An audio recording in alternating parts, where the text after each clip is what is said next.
Good people, I've been making videos about gaming mice for over 10 years, but I've only seriously been training my aim and playing competitive games for the last 6 years or so I thought it would be really interesting to take this retrospective look at my top 5 favorite mice of all time over the years to see which mouse made an impression on my mouse mat.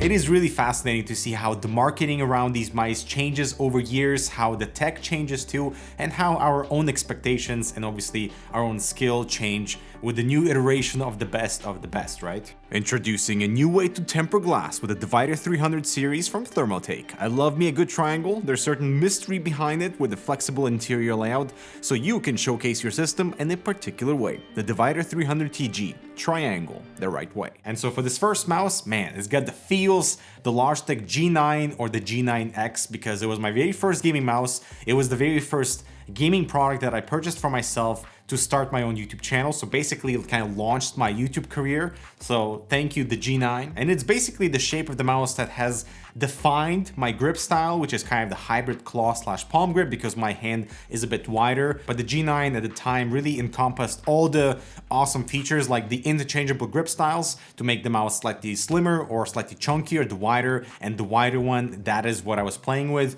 I love the interchangeable weight system too, to add weight to the mouse, because we were going back in the exact opposite direction of making mice heavier for precision and control, whereas now it's exactly the opposite. The G9 also had an infinite scroll wheel on a gaming mouse, which we don't see anymore. We only see the infinite scrolling from Logitech productivity mice now. I loved DPI LEDs, knowing which setting I was at and being able to cycle back and forth depending on the game, because back then, you know, you jumped into a tank and your sensitivity was significantly reduced, so you had to bump up the sensitivity on the mouse to give you much better control in the game, and once you jump out, just reduce it back down to something normal. That was an awesome feature. And finally, the really good tracking and performance for the time. And I remember my Battlefield Bad Company 2 obsessions. My gosh, I spent so much time in it. And the G9 really kind of like sparked my interest in FPS gaming. Now, the similarity between the G9 and my current favorite are none. And that's the beauty of evolution of taste.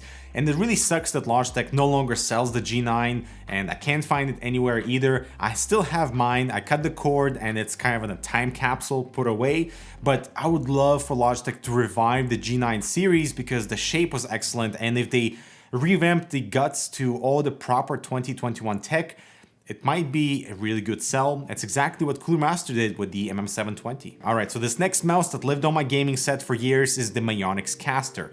A little bit of a surprise, but as I was retrospecting, looking back to what I was using, I mean, it made sense. It was a fantastic ergonomic shape and all the guts were properly in line to what we were expecting back at the time. For example, the lightweight body at 93 grams for the time was pretty competitive. It was also one of the first mice where I fell in love with the scroll wheel.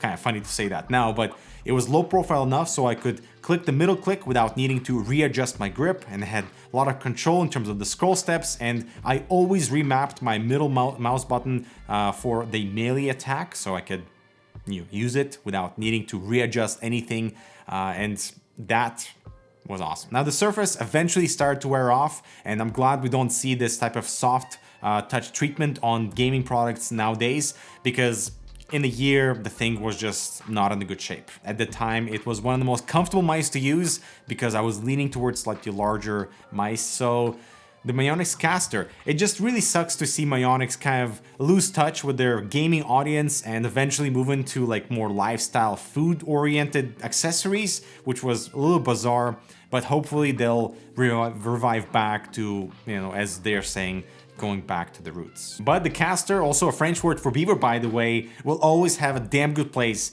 in my heart. However, this next mouse really got me training in competitive CSGO, and that is the Logitech G Pro, the original gaming mouse. This was at the time when their entire G Pro line wasn't so populated. It was such an easy FPS recommendation that even today, I would say it's pretty competitive at this lightweight 83 gram body for 2021 standards, and I have so many other mice that are the same shape, like the G305, the G203, the G102, because I've basically grown up with it and I kind of want to have it by my side just in case. The shape was the king with this one, so were the simplicity behind the DPI switches and that beautiful RGB glow. I would say the only weak point of this mouse in today's standards would be the feet, as they're not as smooth as what we've gotten so spoiled with when it comes to standard premium mice today. But Logitech did the right thing of reintroducing this shape through other derivative models, the G305, the 203, the 102, so that gamers at all price points could experience this fantastic shape, improve their aim. But then came the SteelSeries Rival 310 that really progressed my further obsession with competitive gaming and training my aim in CSGO. It almost got me to the global elite level in CSGO. I was just ranked below it, but whew, man, good times. Partially because of the fantastic ergonomic shape, even though it was slightly heavier at 88 grams versus my previous favorite G Pro. But because of the really comfortable size and the shape, it was the first mouse that got me training at below 800 DPI. So I was going at 400 DPI and move my hand all over the mouse mat for better precision, for better tracking, checking corners, and being able to really comfortably flick back and doing that the whole 180 degrees. So in terms of movement on screen, it was one of the best and most comfortable experiences to just progress my FPS goodness. So I basically used the mouse until the silicone pieces on the side that were good for grip but not good for longevity start to peel off. I even got a replacement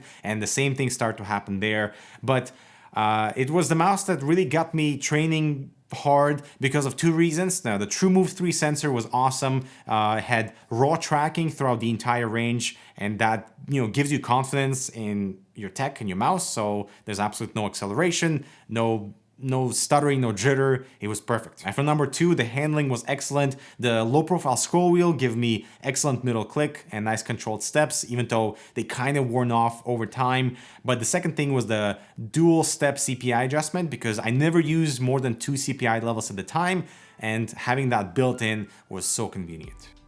And so that brings us into 2021. Despite having experienced basically all the goodness that is available in the space, like the Viper series, the entire glorious lineup, the awesome stuff from Xtrfy with the M4, that ergonomic stuff, and the experimental MZ1, my favorite mouse of all time up to now would have to be the Cooler Master MM720, because they did it right in terms of reviving that Hornet shape with all the updated guts. So the fantastic top-of-the-line sensor, the optical, I think there were 70 million click switches, a pretty cool up-to-date perforated design to reduce the weight at 49 grams, which is absolutely incredible to have such lightweight body, but still having a lot of control with movement. And that is because the shape is so interesting and it fits my slightly wider hand perfectly. Plus, it's only $49, which is one of those things where you release a mouse with all the updated necessary components, but you're not charging too much for it. It was perfectly priced.